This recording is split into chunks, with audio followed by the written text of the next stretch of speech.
I'm delighted to introduce Donna Simpson, a former officer and manager at the top end at HMP Barlinnie. With an empathetic and compassionate outlook, she tried her best in a broken system. In a challenging environment, Donna was an advocate for change and recovery within the prison system. Despite the inherent struggles and toxicity of the prison environment, Donna tirelessly advocated for fairness and compassion, striving to make a difference within the constraints of a system in dire need of reform. Her empathy was a guiding force, offering solace and understanding to those who found themselves entangled in the web of incarceration. So welcome to Social Sessions, Donna. How are you doing? Sean. I'm all right. Totally different meeting for we used to have. Absolutely. So I'm going to just take you back, right? I take everybody back just to the kind of childhood and stuff like that. So Glasgow, you grew up, is that right? East End. East End. So what was that like growing up? Aye, it was okay. A bit wild, obviously. East End of Glasgow is wild. Aye. Family life was good though. Aye. Grew up with a family. Obviously, family life is still good. Aye. But I definitely probably set me up for going to work in the prison service. Aye. Coming for the East End. So what part of the East End was it? Was it Easter? Is it Easterhouse or aye?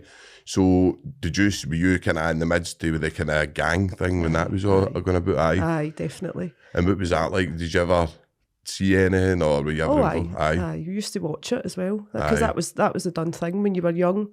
No, as I get an older teenager, but when you're a young teenager, obviously you used to stand and watch it and see what was going on. And it was actually mad if you think about it now. No, definitely. I mean, we've had like James Docherty on and Karen McCluskey, who all kind of worked for the violence. We actually had Eddie Gorman on the other day as well, and I remember James telling me that when he first went into the violence reduction, he says, I remember sitting watching the CCTV, he says, and I was just going, why are these wee guys hitting each other with swords and stuff? And he says it's a kind of symptom, it's like a symptom of a lack of connection. Do you know what I mean? And people coming from a lot of broken homes, stuff like that, do you know what I mean? And I think that was kind of the way the East End, a lot of Glasgow was at that time, Donna. And it was just a generational thing as well. Definitely a generational thing, whereas generations of families had grew up since Easterhouse kind of became fighting, gang fighting, murders, people running about with swords, having them hanging on their wall, everything. Aye, absolutely. No, it's a weird kind of concept when people people have said before, and obviously I was from Cumbernauld, so I didn't. It was different. It wasn't as bad and stuff. There was gangs and there was you were territories and stuff like that, but it certainly wasn't like the kind of Easterhouses and Castlemilks and kind of the North End. But so what kind of drove you into kind of going into the prison system then, Donna? Was it just kind of seeing all that and maybe think you could make a change? I think it was that when I went to uni, I went into uni and I'd looked at becoming like a CPN at first. That was my initial kind of thoughts, going into mental health and working with that.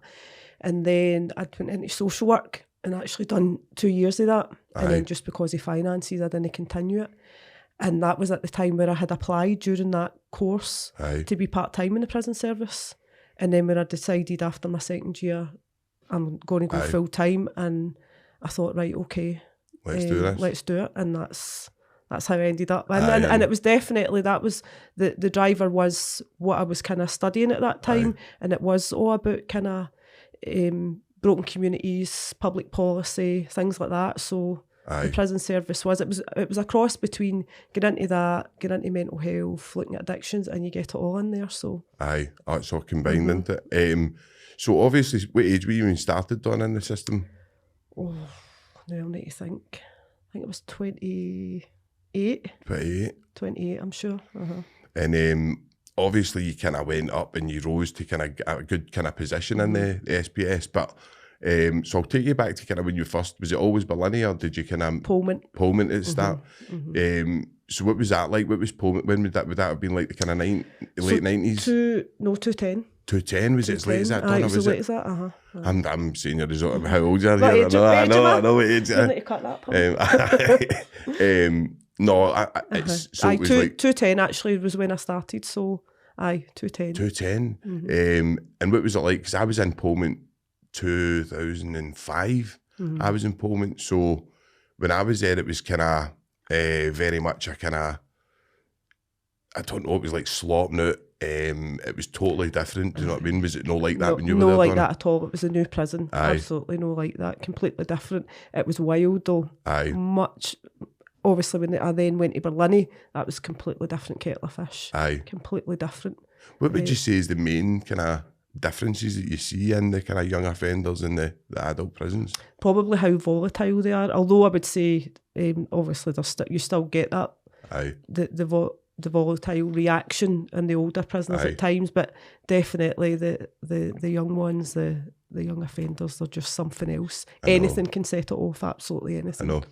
What I always used to say was it kind of seems to be, when you're in Polmont, young offenders, it seems to be kind of stupid violence, whereas in the adult prisons, it's probably more serious violence, but it happens. It does happen, and I think a lot of it was bravado in it. Definitely. That to an element, in the adults, but and with the young offenders, definitely working up in Polmont, it was bravado and...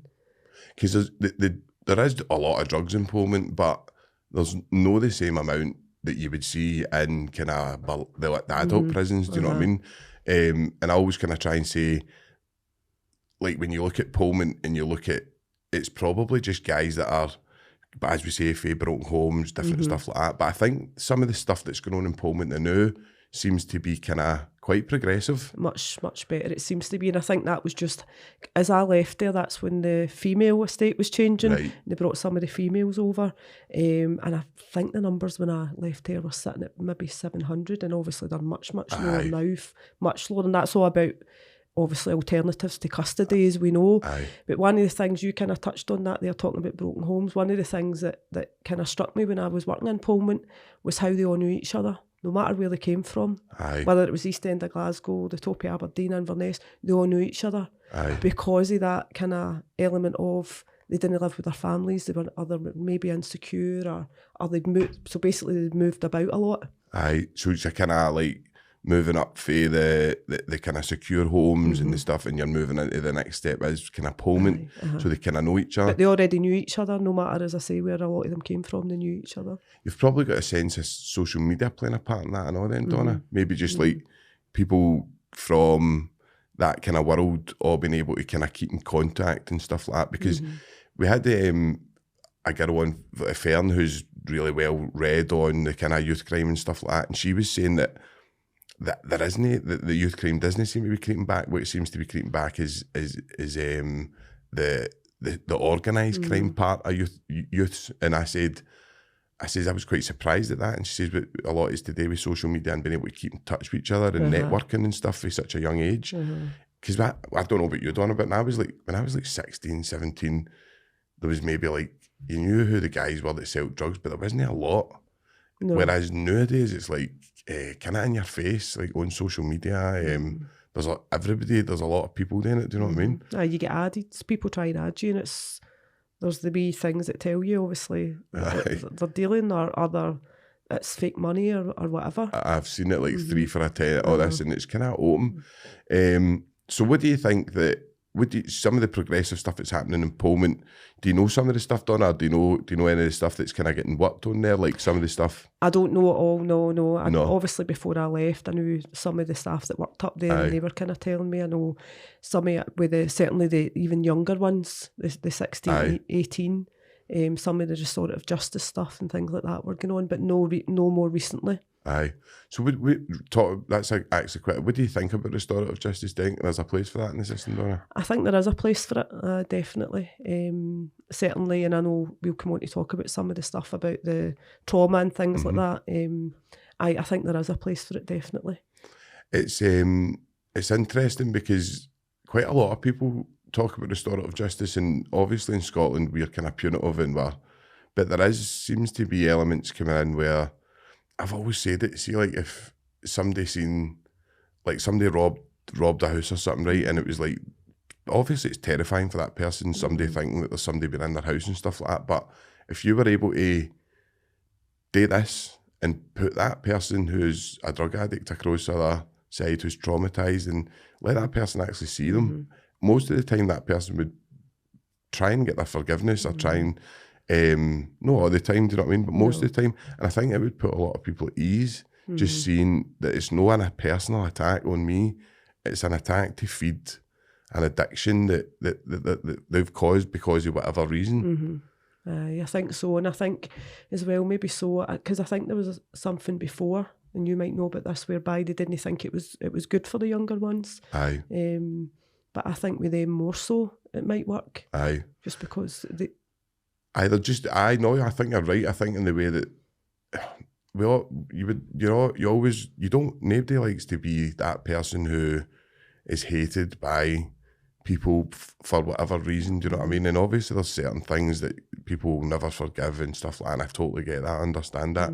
But when you're talking about 99% of the crime isn't kind of murder, rape, or that kind of stuff. It is kind of petty crime, and so I definitely think there's a huge place for restorative justice. And hopefully they do look into that, Donna. But so I'll take you into the kind of prison landscape at the moment and how you see that, because I see it as really broken. I don't see much in the way of progressive thinking.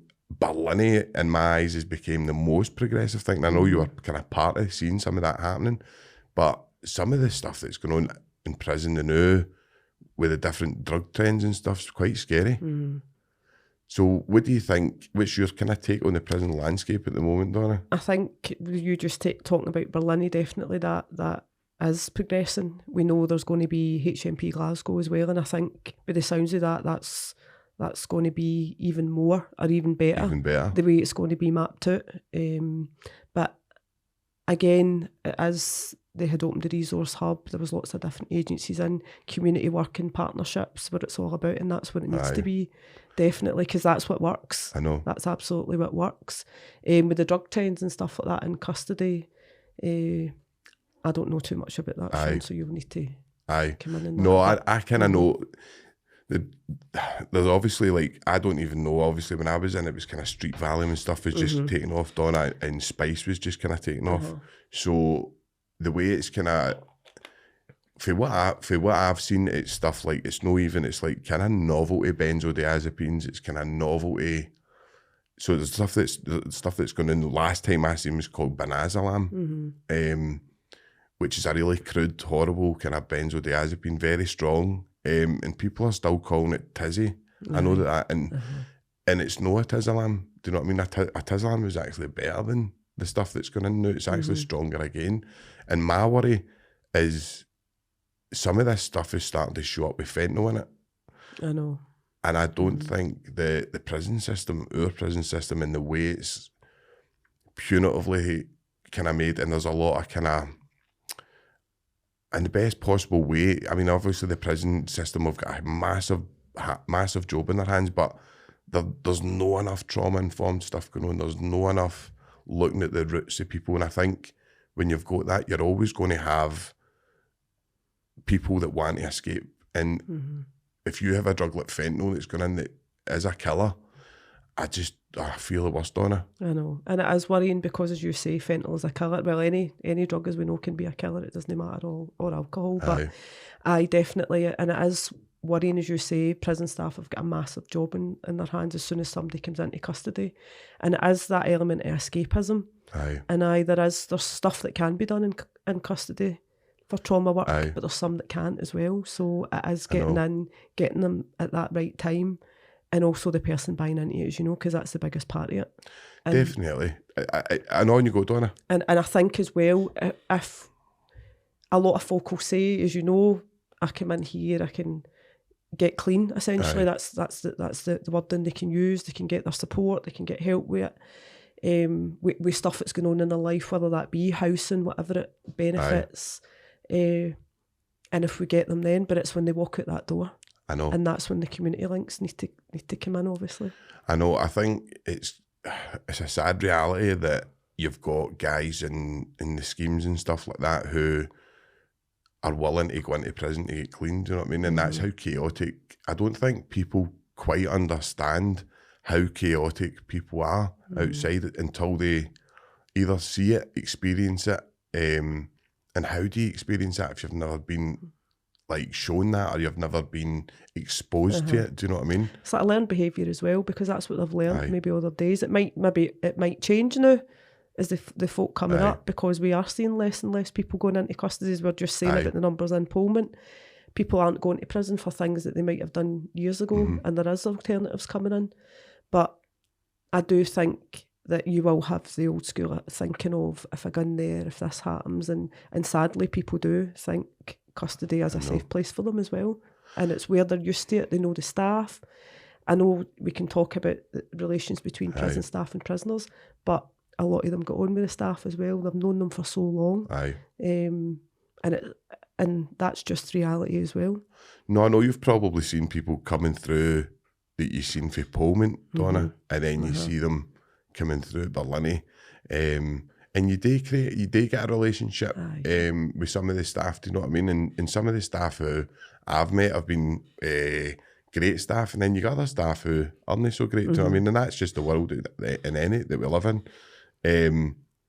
So obviously just taking you kind of to like your time in Barlinnie, what was it like working in the halls for you, Donna? How did you navigate that? I came in and went right into visits when I first came in, and then I'm trying to think, where did I go? I went straight up to top end, working as a personal officer, rather than getting into obviously the big calls.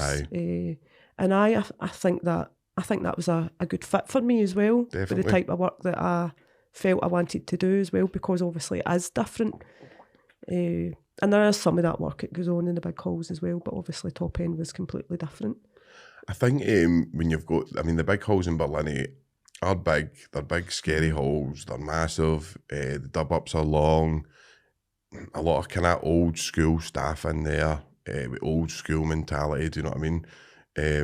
And I think that there is a kind of new kind of breed of staff coming in who are willing to kind of try and work, and I think there always has been, but it seems to, when I was in prison, Donna, I kind of always seen the harder prison staff and stuff like that were more influential on the other staff. That's what it looked like for the standing as a prisoner's point of view. You would get people who would come in, and probably Addiewell was the worst for it, in the way that you would get somebody coming in with great intentions, but they find out the red tape that's run about them. They find out there's a kind of gang mentality with the staff, which is obviously just through trauma and vicarious trauma and the way things work. But there's a kind of mentality where you need to stick together as staff and cons stick together, which it needs to change. That's where it needs to change. You need to bring that relationship. I don't know how you do that, Donna, but that relationship, there needs to be there needs to be trust. And I'll be kind of honest with you, Donna, I didn't really trust any staff, do you know what I mean? And just the way that you were always kind of taught for a young age, don't trust them, they will. And there was no, I can't really remember any times that staff like really set me up or kind of done anything bad to me, but I still had that mindset, do you know what I mean? So I don't know how, I mean, obviously it's a massive question for you, Donna, but how would you kind of nurture that relationship between staff and prisoner? I think, I don't know, I suppose it's about just working with whoever you're allocated. Obviously, again, it's a bit different. You're allocated if you're a personal officer, and just working with you. And I totally agree with you, it is that total learnt thing of us and them, although I don't think that element's always there. It's definitely about like maybe the prisoners thinking that and no realising, and again that's about going back to maybe childhood trauma or whatever, and looking at, well, I've been let down, I've been told not to trust the police, not to prison staff or this, that and the other, and maybe seeing that as well through the years, because we all know prison staff have changed obviously over the years. So I think it is. I think it's about forging the relationships, and we seen that in when the staff went out and worked in the community, and that was proof they worked. Did that happen, Donna? The staff went out, I didn't know about that. So there was so many. Now I think from Barlinnie there were 6 or 8 staff, and they were out working in the community. Brilliant. With prisoners who'd been released for custody, and it worked. There was a write-up about it. I think Low Moss was the one who they done the review on, and there was a write-up about it, and it was proved to work. I think that'd be quite powerful, actually. I think that'd be quite a good way to, because I've always said I would love to see, obviously you're always going to get staff and you're always going to get prisoners who don't believe in that's the way you do it. You're always going to get that they believe that's in us and name system. You're going to get that, do you know what I mean? My worry is that certainly some of the prisoners and stuff like that, the influential ones will kind of make it hard for that to happen, and as a prisoner, you don't really want to rock the boat with certain people, do you know what I mean? And probably that goes for prison staff as well, in the way that you don't want to rock the boat with certain aspects, do you know what I mean? Just because, so it's trying to forge the relationships and trying to bring about positive change where you need to kind of, it's nurturing that relationship that trust is the big thing, I think. Trust is, on you go, Donna. Definitely. Sorry, no, Sean, on you go. It was just basically like, I think trust is the key, but trying to build trust in a place where it's really convoluted with so much complex stuff is really hard, do you know what I mean? And I understand that. And I don't know if you've seen the Dispatches, the Prison on the Brink, the BBC thing. Did you see that? No, I've not watched it. So I think they plastered over a lot of stuff, do you know what I mean? I was kind of disappointed with it, and the people who were working on it done a great job and kind of building it up and stuff like that. But I just think you're going in there and you're saying that it's all right, and it isn't all right, do you know what I mean? The suicide rate's going up, the mental health problems are terrible, and the childhood trauma is the biggest thing that's probably in there now that doesn't really get looked at, do you know what I mean? It gets overlooked. Mental health staff, they're kind of lacking in mental health staff, and listen, it's because you've got such a big population who are all seeking the same thing, and you've got one or two people that's trying to offer this. So what would you bring in, Donna, to try and nurture the trust in the way that you could? Obviously, you were talking about the working out staff, but how did you manage to build up trust? Because you were certainly one of the officers that I would have trusted more, do you know what I mean? Obviously, I was probably no great for trust when I was in prison, do you know what I mean? But I kind of kept myself a lot of the time. But I definitely found you a person I could come to and go, Donna, can you fix this or can you fix that? And you would have done that, do you know what I mean? Whereas there was a lot of the other staff that I probably wouldn't have. So how did you manage to kind of gain that trust? I don't know. I think it's just about building relationships, and that goes back to and obviously I'll talk about being in custody and how I done it. But that's why I think the community work. See the staff being in the community working, because like that, you would have worked with me out in the community because you knew me. You knew that you could ask for something, I would be able to support you through or help you to get it or whatever. So you already knew me. You'd built up that relationship with me. So I think that's why it worked in the community with staff working with prisoners, and some of them actually stayed out longer than, as I say, it is in the paper. I'll send you it. I know, definitely send me the link. But I think it's about building relationships, and also about maybe knowing where to seek stuff, whether it be support for mental health, childhood trauma, engagement with your social worker, whatever it might be, finding out all that stuff. Having knowledge of your background, being interested in your family, things like that. I think it is. It's been able to build up relationships. And as you say, there is an element of distrust. There always will be. Maybe some prisoners don't want to come and speak to you because like that, what are their peers going to say? But it's definitely building relations. And whatever what you're saying is maybe going on in custody now with the lack of resource, that's the same in the community. Especially with mental health, suicide rates, we're still recovering from COVID. So and so's custody. No, so definitely. I think it's just it's an ongoing kind of effect of community life, and that's going to mirror in establishments as well. Because I think people need to realise that 99% of the prisoners are going to come back to the community. So it is trying to choose a path that's going to be kind of positive for the prisoner, and trying to let them reintegrate, because reintegration is very hard on it. It really is, man. I think it's underestimated that you tell somebody that's done 10 years in prison and then you say, right, change. Do you know what I mean? And fit in here, and you're like, what are you talking about? Do you know what I mean?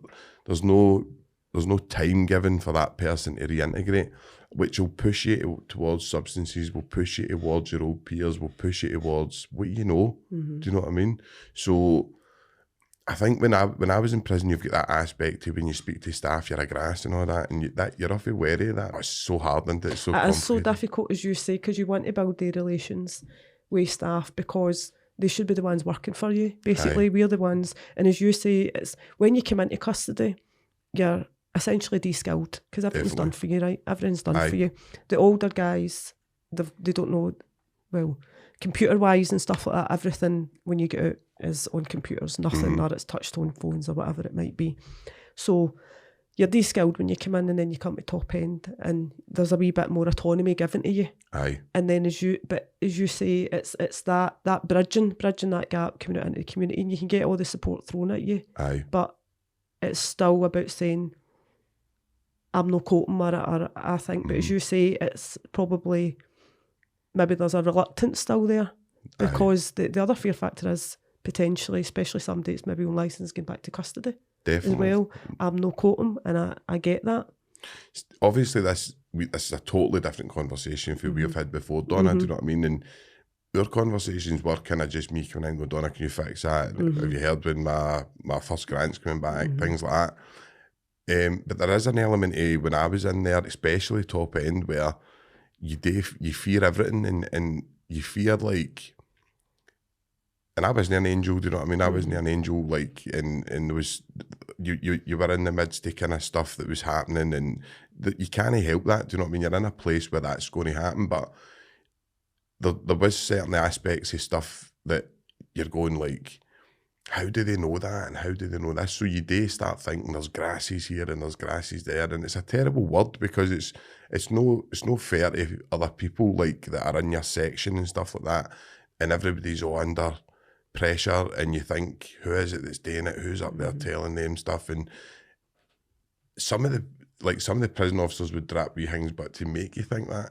do you know what I mean? Because they would come up and go, you better watch what you're doing, and this is so-and-so was telling me this, somebody told me you were up to this, and so you kind of get an aspect of, you're in fight or flight constantly, do you know what I mean? And that's what the top end, I hated the top end for that, because I was constantly, you feel as if you're constantly scrutinised when you probably aren't. Do you know what I mean? But you probably feel that way where you're constantly scrutinised. You now have something huge to lose. Do you know what I mean? There's something there that use, and the power dynamics have shifted, because when you're in mainstream, you don't really care. Do you know what I mean? Like, you're just doing what you're doing, and if the people are saying, going in and telling staff whatever, then you're not really caring, because you're just, but once you get to top end, you're even scared, like, to even smoke, if, like, somebody gives you a bit of tobacco, you're like, oh God, like, do you know what I mean? So it's, the power dynamics, there's a huge shift, do you know what I mean? And some staff, most of the staff in top end were really good, but some of them I found knew that power dynamic had shifted. I don't know how you feel about that, Donna. You might feel as if, like, your staff were all great, but that there was definitely, that's how I felt, do you know what I mean? I felt kind of in fight or flight quite a lot. And there would have been a fear factor there. Totally. And I get that, because as you say, it comes back to that whole trust element again. Who can I trust? Can I trust my peers? Can I trust this person?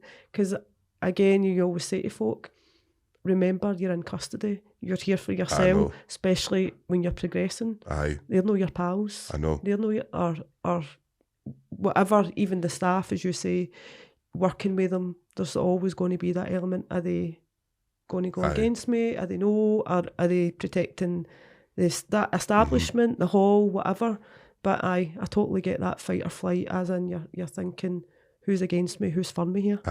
Because obviously when you're in top end, it's like, you've got your pals who you trust, but then you're put in, you're opened up all night, you've got more autonomy than what you do, as you said before, and there is people going up probably and telling the staff and all that, do you know what I mean? I don't know, Donna, there probably was, do you know what I mean? And I mean, I've actually spoke to staff since, and they say, Sean, it wasn't actually the way, there wasn't people, like, most of the time you were doing it, people were mad with it and listening, and you were hearing things, and that's how things get. It wasn't people coming in and grassing and all that the way you think. It wasn't that revolving door. So you think that's the way we were thinking, but you think, oh, everybody's up like this and that, and everybody's got things to do, and obviously there is an aspect of the prison needs to be secure. So security have got a hard job. Do you know what I mean? This is where it's hard for me to see how this positive change can come sometimes, Donna. Do you know what I mean? Because I go, security needs to be in place. There's some of the that comes first. Do you know what I mean? And then I remember Brian Ironside, who I really don't like. I don't know how you feel about him, but I really like Mick, right? Mick Stoney, I really like Mick. But Brian Ironside came up today. I can't remember. He took the visits off his, like the visits for top end. He took like the visits for SELs, right? And he says, you don't need that. You're getting enough time in the community. And we were all like, what are you talking about? Why are you doing this? So I says to him, Brian, that's your families and they need to see us. And he went, but your family's never stopped you for committing the crime the first time. And I'm like, I can't, it says fucking going to write that down. I mean, because you're not even allowed to say that. I mean, I can say what I want. And I remember going, this is going backwards here now. Do you know what I mean? And obviously you've got your hands tied, you can't do it, and he's higher up than you, he can come in and do what he wants. But I don't know, Donna, you might know this, and you probably won't know, but why do people like with that mindset seem to do better than somebody like yourself who would bring in a more compassionate, empathetic kind of structure? How does these people seem to go further? Do you know, or is it just...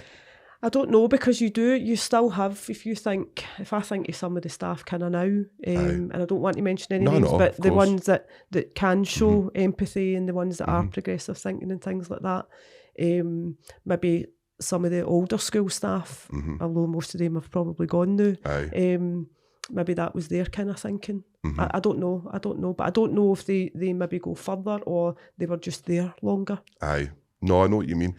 I've always see like the staff that you're in a system where there is volatile stuff happening, there is aggression, there is violence, and staff need to be careful as well, because let's be honest, it's no rare for a staff member to be attacked.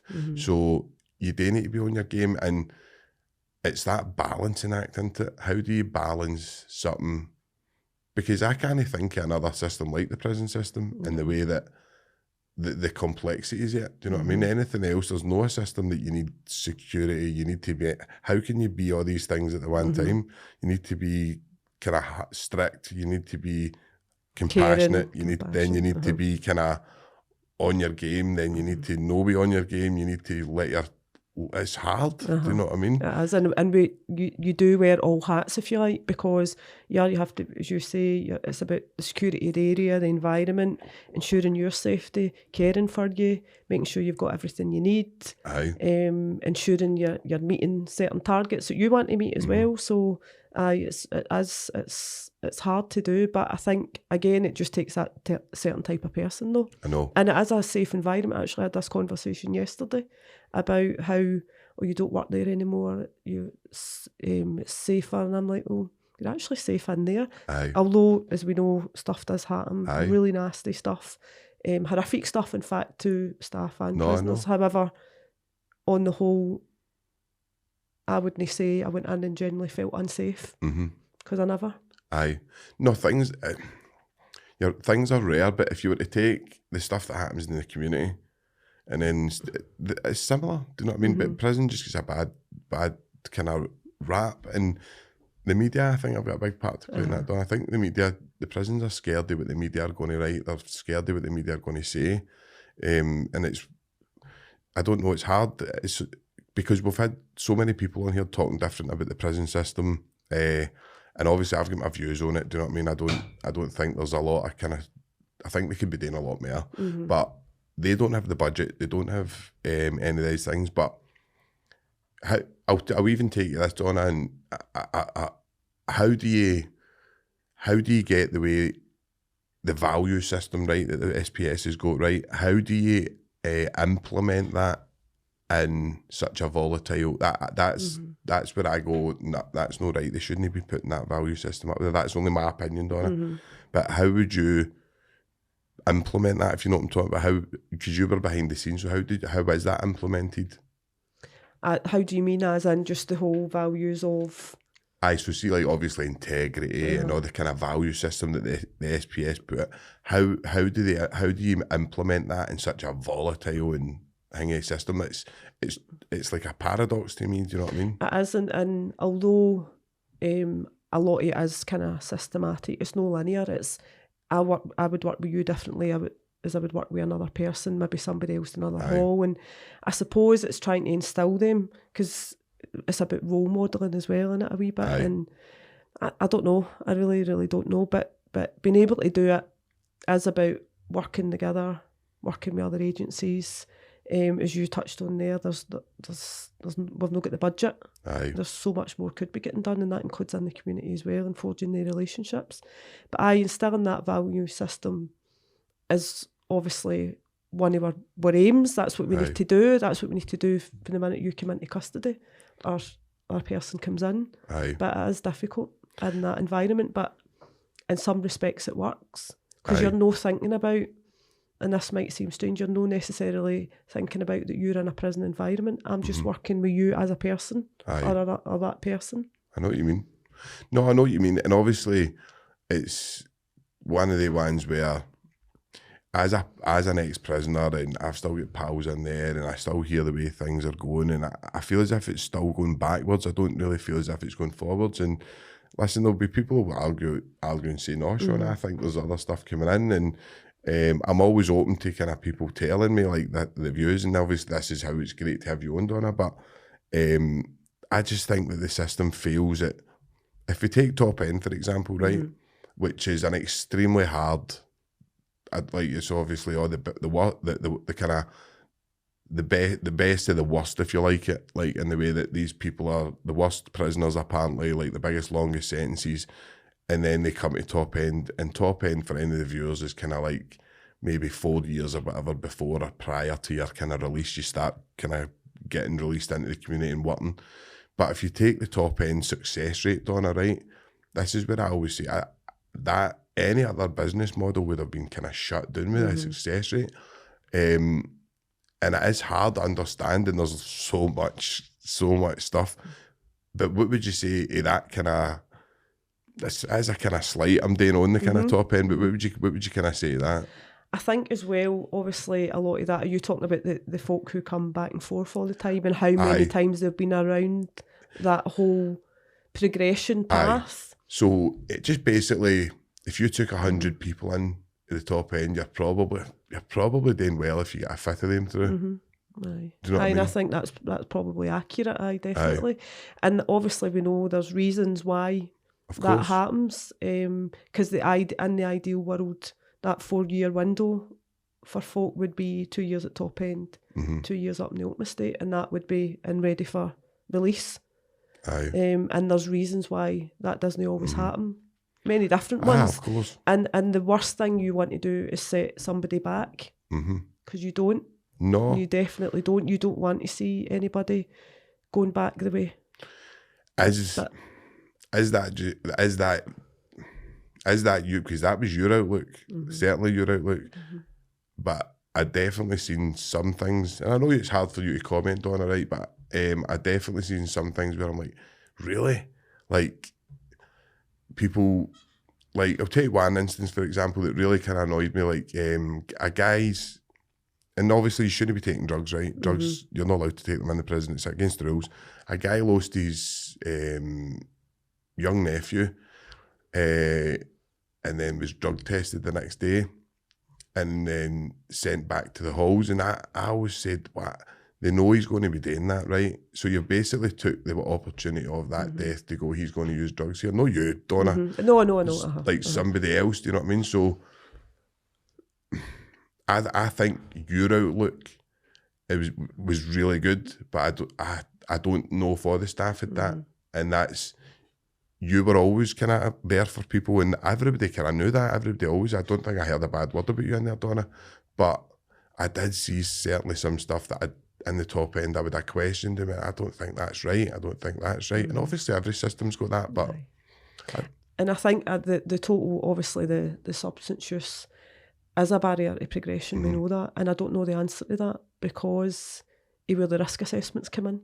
I know. And that's the reality of that. I don't know. I wish there was an answer to that. Because as you say, like, as we've spoke about, in the community, if you've got an addiction, you're going to have it in custody. I know. And that's where the risks kind of come in, certainly, definitely in top end, and that is really, really difficult. I know. I don't know what the answer is about, as you say, somebody going back down to the halls, back to their establishment, it is so difficult.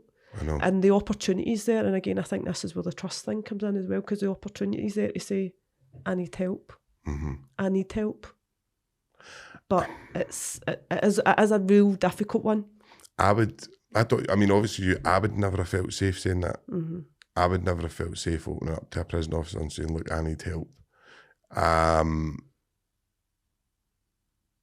Probably to any staff member, I wouldn't have done it. And that's only because my belief is that you guys have got a job to do.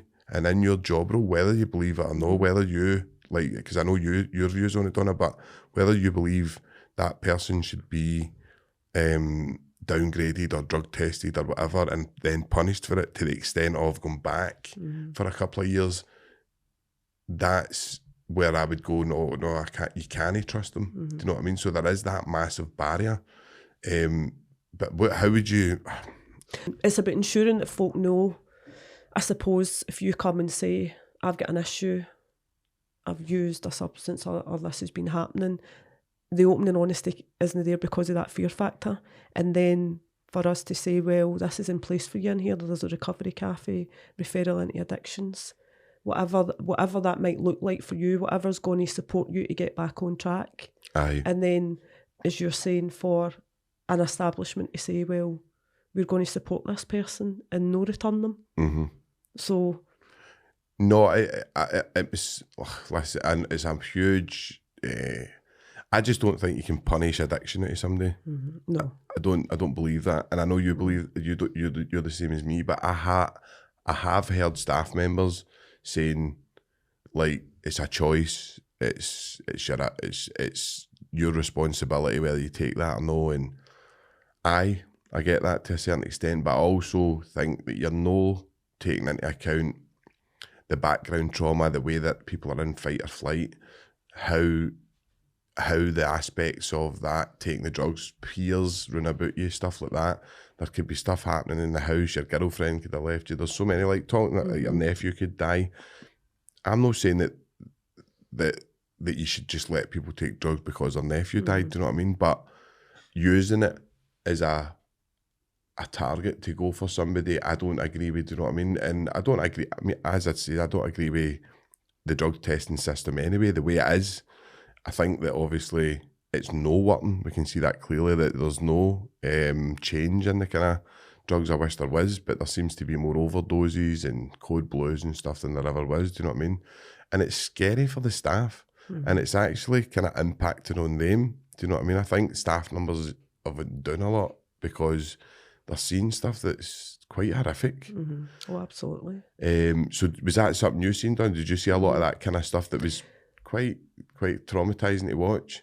Aye, definitely. Seen and read a lot of stuff that's quite traumatising to read, and obviously seen stuff, definitely. Aye. Aye. And it desensitises you. Totally desensitises you. And prisoners will be the same. I know, totally. No, I think that's with the prison system, and there is research into kind of staff having maybe alcohol problems and stuff like that. Do you know what I mean? That, in my, is just basically staff members coping with their trauma and coping with the life that the prison environment kind of causes. Do you know what I mean? So can I move on to trauma and how that manifests in for prison? Because my take on it, Donna, is you're young, you go through the kind of care home system. A lot of the guys who are in prison or whatever, you go through a broken home. I was kind of lucky, I never had that, do you know what I mean? And I think that's maybe why I've done okay when I've got out, because of a support network. I think that's massive.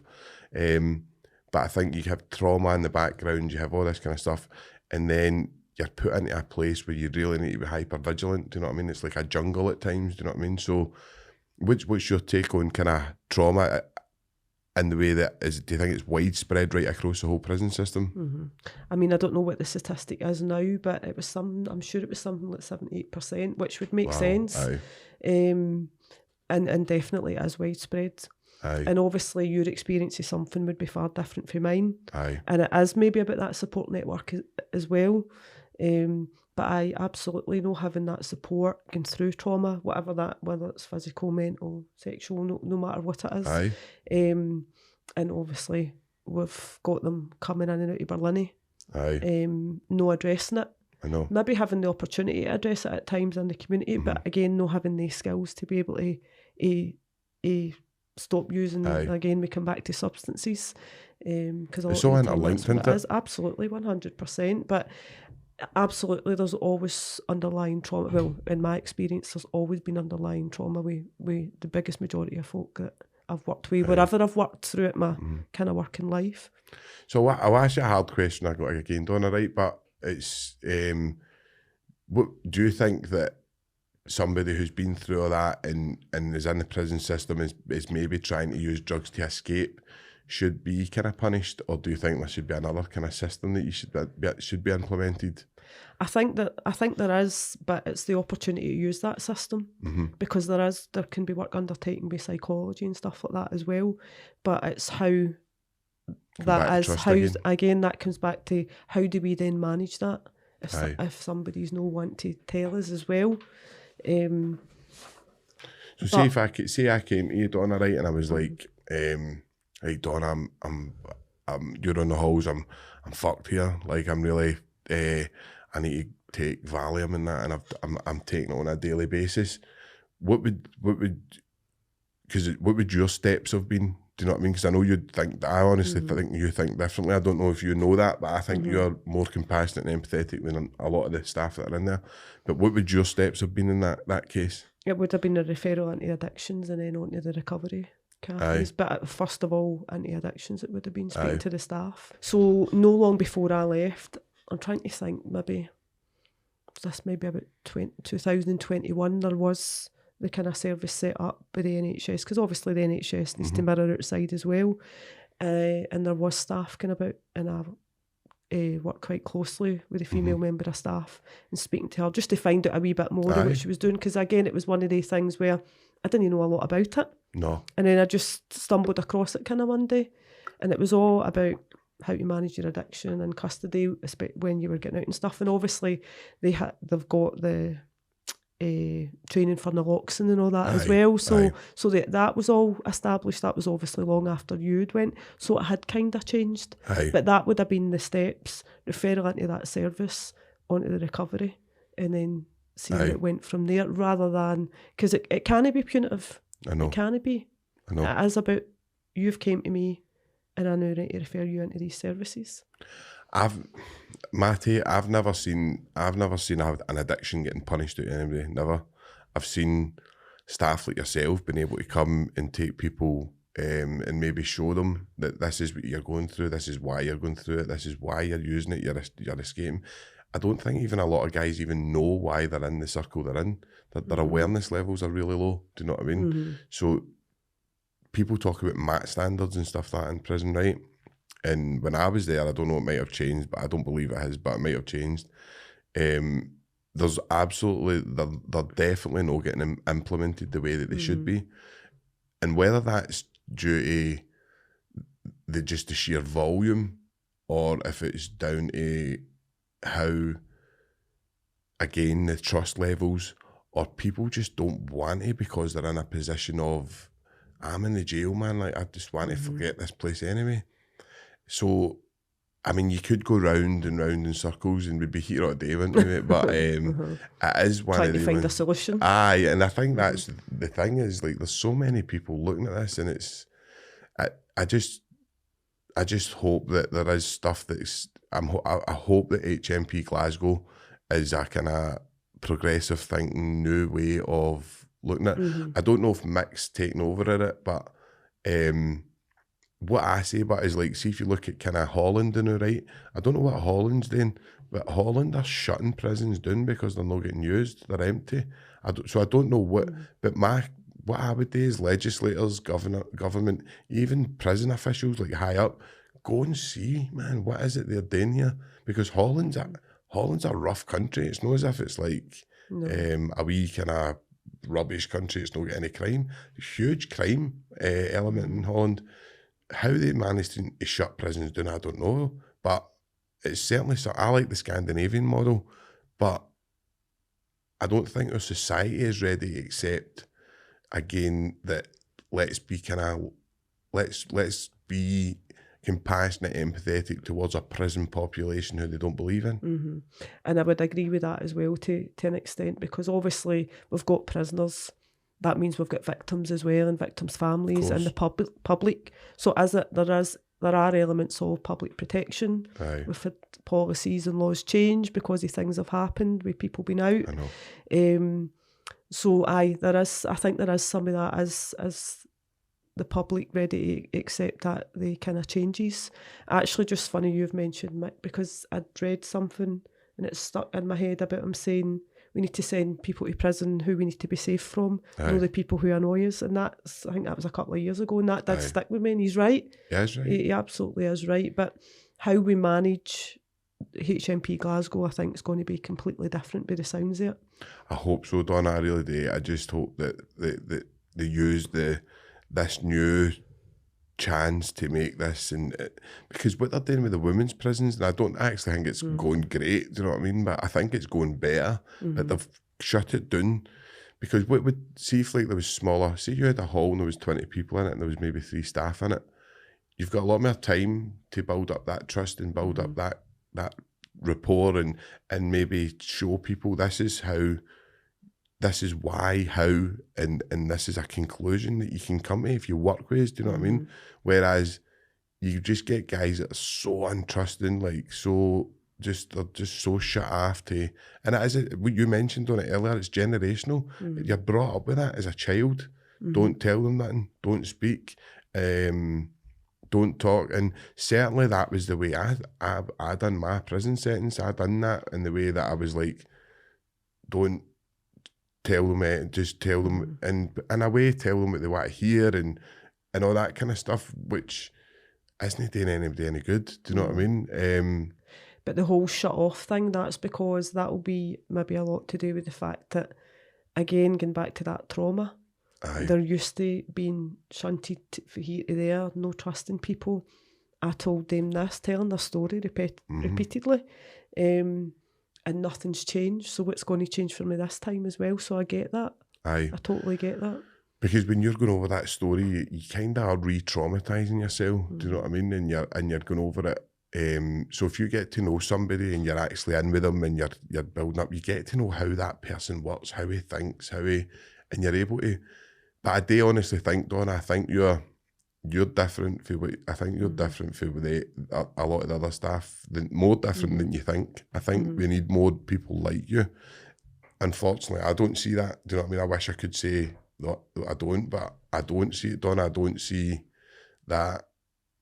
Let's bring staff members in who have got that compassion, empathetic side, and probably to a degree. I don't know why you left Barlinnie, Donna, but probably a degree is you probably weren't able to do what you were wanting to do, and the things that you can do now and help people and stuff like that. Do you know what I mean? There's that much red tape about staff members like yourself who they have that view of wanting to help people, and society can sometimes be right, I think, in the way they say, well, what about my dad, my granddad, or whatever, he's in a home and he's got my electricity bills and you're wanting to fucking plough hundreds of money into a prison system. I get it, man. Do you know what I mean? But you can't then demonise the same people that come out.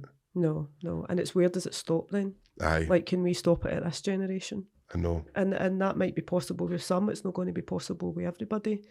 And I think, I mean, the prison service stood me in good stead. I had great opportunities in there. And I left, I needed a change. I wanted to also further my career in other ways as well. And I don't miss it, but I'm glad that I was there for the time I was there as well.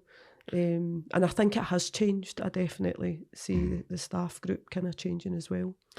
Aye, definitely. And I think the staff, I think we just need to make sure that the higher levels is kind of getting fed up and they're kind of dealing with it. But the recovery cafe element going in, I've said it a million times, that is definitely the best thing I've ever seen in prison. I know you were probably part of that, Donna. Actually wasn't. You know, no, actually really wasn't. No. I knew obviously about it, and then Aye. somebody come and say no. I'm sure it was you that asked me. Sorry, I was in party it that way. Aye. Sorry, definitely. like sending. 100%. I would have. I asked you to go. Because I wouldn't have done it if it absolutely. wasn't you. I was actually like, well, I don't know what this is. And I remember you says, I think you'd be good for this, Sean. And we went to the interviews and that. It was actually really, really good. It was. I remember obviously speaking to you about it. It was me, but I wasn't part of like bringing it in as such. Right. Definitely part of that referral process into it. And I remember somebody coming saying they want to hug you down there. Just tell them you're not comfortable with it now. But again, that goes for somebody who'd been in maybe a wee while and wasn't used to that kind of concept. And absolutely, it came in and people like that went for interviews, went into it and totally took everything on board from it. Aye. And then the links that are forged in the community, it's so vast. So No. Oh, it's. I mean, Natalie's been. She's like a pit bull when she gets her teeth into something. Do you know what I mean? And I think she's been absolutely great for the whole thing. And I was actually really lucky to be part of it. Do you know what I mean? Because it is a kind of legacy that's been left, and it's opened the doors for. I don't think people would quite believe that there was a group of 12 prisoners there, like dancing and doing like it was mad. Do you know what I mean? It was breaking down. And we had Eddie Gorman on the other week, and he spoke about. I says to him, like, how do we, there's going to be guys here who think we're talking shite, Eddie, like, that think that the way we think is a lot of shite. And he went, I don't really care, but he says, my ego gets shattered. He went, and once my ego gets shattered, I could see through the veil. And Eddie was at quite a high end of organised crime, do you know what I mean? He was, like, pretty high up. And he is now so determined for change and recovery, and it's amazing to see.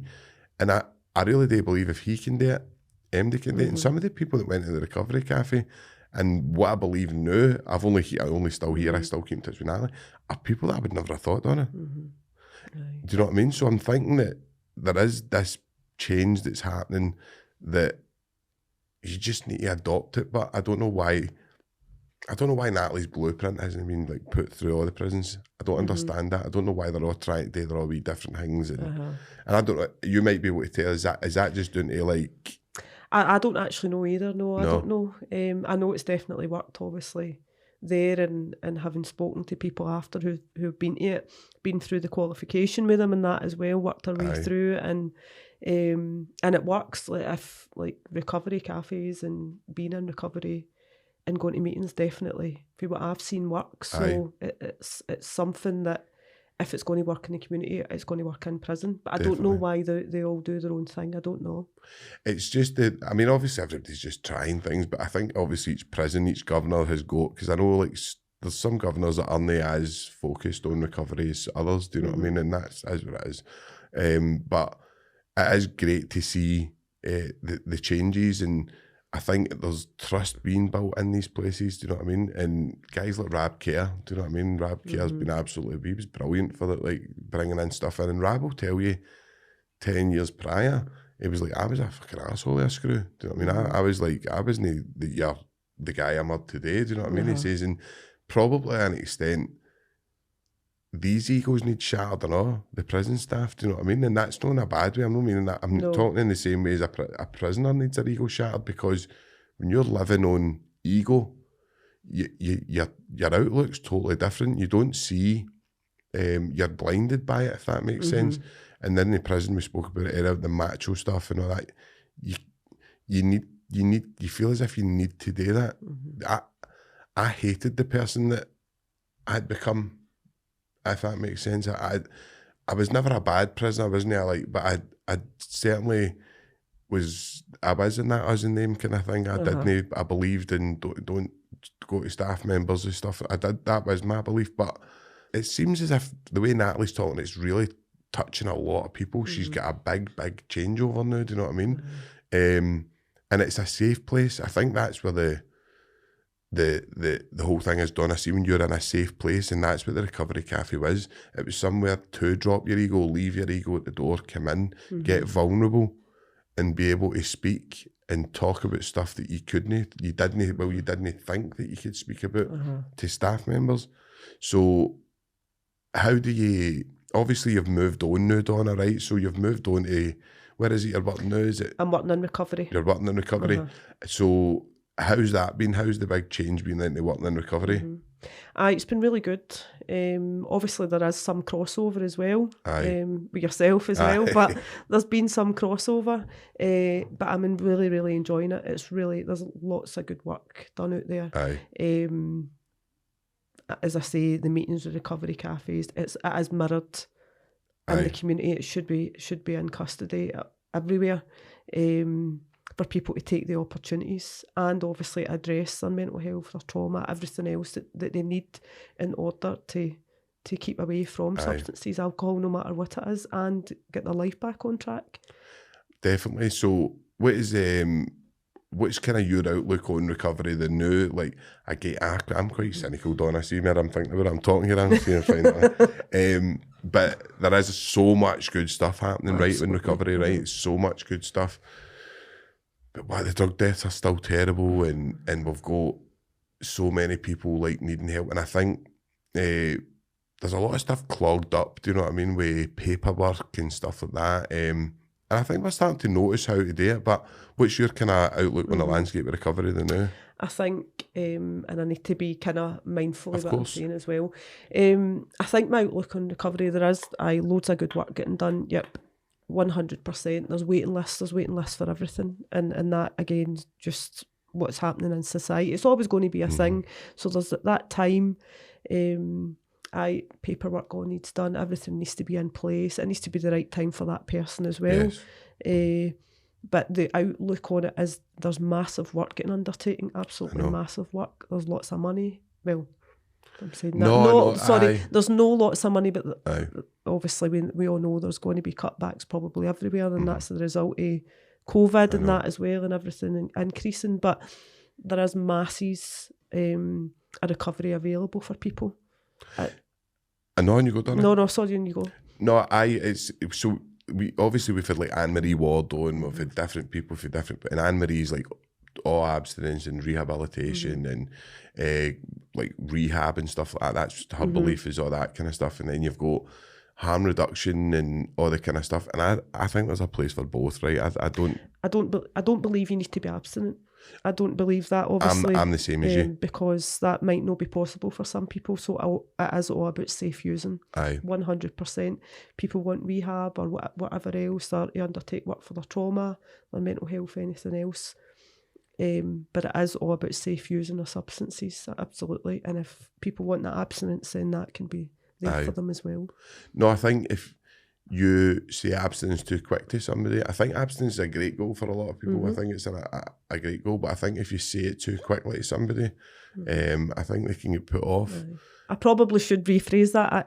Abstinence, absolutely, for people is probably a must, because they maybe can't keep themselves safe. I think it's just one shoe size doesn't fit all done into it. And I think obviously, as you're saying, it's like the recovery world is evolving, and it's grew so big. Do you know what I mean? And I don't even know. I mean, Scotland. I don't know if, like, you might be able to shed some light on it. I don't know. I certainly can't. But I don't. We've tried on this show to kind of look at why is it Scotland that's got such a big problem. And the only thing I can think is the way we were brought up at school, and the way that it was a get on with it attitude, and we weren't kind of taught how to connect with ourselves. We weren't kind of taught how to deal with emotions or how to regulate emotions. There was none of that. Do you know what I mean? So I don't know. What's your kind of outlook on why Scotland seems to be the place that's kind of so bad? I don't know, but I would agree as the whole mentality thing, and in schools you weren't taught as that whole emotional side. No. I don't know if if it's generational, if it's the whole thing, because if you're going out maybe and you're no drinking, it's like, why are you no drinking? That's a big thing, isn't it? What? Do you need a drink? Do you know you don't? Because where does that whole thing kind of come from? I don't know. I know it's a big question, but I think Fit Boy's got a massive plate. I mean, the way cocaine's took now, it's it scares me the way like people just take cocaine as if it's just drink. Do you know what I mean? There's no a cap on people taking cocaine now. It's fine. It's something that seems to be. It's a class A drug. It's really, really dangerous. It fucks you up. It kills a lot of young men. I'm not saying like there's no thing of lasses, but a lot of young men are killing themselves because the way it makes you feel afterwards. Do you know what I mean? So there's this, seems to be Scotland. It seems to be, as you say, is what you're not going out for a drink for, and then now there seems to be this. It's only a wee line of coke and. It seems to be as if we justify it. Do you know what I mean? It is. It's mad, and I don't know. Again, that's maybe something that people are not educated on enough at school. Drug use, alcohol use, safe use. Is that something that needs? Is that something that needs to come into schools? Probably. Although the other side of that is that they're probably seeing it in their households. Maybe. I know. Again, that's something they're seeing.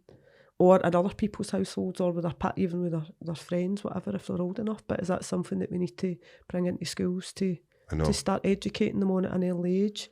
And we always say that are we educating them on too much too young? But things are happening even younger now. I know. The use of alcohol and... No, definitely, drugs. Donna. I think, I mean, we've had this conversation and I know it's quite controversial and people with different views and... when is it too young? Do you know what I mean? When do we say too young? And I think there's some things that shouldn't be getting taught, and I've debated people before. Do you know what I mean? People have got their own, but I think when you're talking about drugs and alcohol, when it is such a widespread problem now, that you probably do need to start distilling it young. Do you know what I mean? Because if you don't bring it into kind of early schools and stuff like that with drug use and that, then there's a flip side of that, and then he's showing people. But I see with TikTok and all that now and social media, you can see anything you want anywhere you want. I know. You definitely can, and that's the scary thing as well. And as we've already spoke about, you can get it. I know. You can go online and get it. So you don't easy. need to go to somebody's door maybe. You can just go online and get it. I know. And that's what the children that coming up, that's what they're up against, isn't it? I think cocaine and that used to be a drug where you needed to know somebody to get it. You maybe needed to know a certain person, and they would know their uncle that had it, or their cousin knew the guy to get it. No, it's not like that now. And it's not just a wee bit of hash people are taking. It is getting younger, and it's scary to see 14 and 15-year-olds experimenting with cocaine and stuff like that. It's no experimenting with hash and wee bits drink. Do you know what I mean? It is, they're getting flung in at the deep end. And you're starting to see people getting referred into services at 20 and stuff. And you're like, fucking 20, man. Like when I was like 19, I didn't even know what recovery was. Do you know what I mean? And for that might have been a bad thing. Do you know what I mean? I don't know, but I didn't really know what mental health problems was. I didn't know anything. I was so blinded at 19-year-old, 18, 19 that I just thought it was normal, like drinking and all that, and that was the way I was brought up at school and that. Do you know what I mean? Like you were brought up with your pals and stuff. That's what happened, didn't it, in your pals groups? You went out, you experimented, and I know, and you went home, and that was just, again, it's just happened generations over and over again. I know. I think Karen McCluskey was talking about it and just saying how you kind of need to move society along with the trends. But the trends seem to be changing so quickly. I don't know how you quite keep up with the trends. Do you know what I mean? But the whole fentanyl thing terrifies me, Donna. It really does. So what's your plans then for like moving on? Have you got anything going on now? Not moving on. Obviously, now I'm happy where I am. Really enjoying it. Hopefully progress at some point. Back to studying now as well. So, are you, Donna? Brilliant. What are you studying? So I'm just doing my HNC in social care now. Oh, brilliant. Hopefully I'll get my social work degree finished through that. You thinking about going into social work? Well, I've got my 2 years that I started, so I should be able to use that. So that's my plans going forward, but it'll likely be in recovery anyway. So brilliant. So that's there's obviously big move. Social work are a lot better than all these days. there's a lack of staff in social work for whatever reason, do you know what I mean? And a lot of social workers are kind of moving to third sector.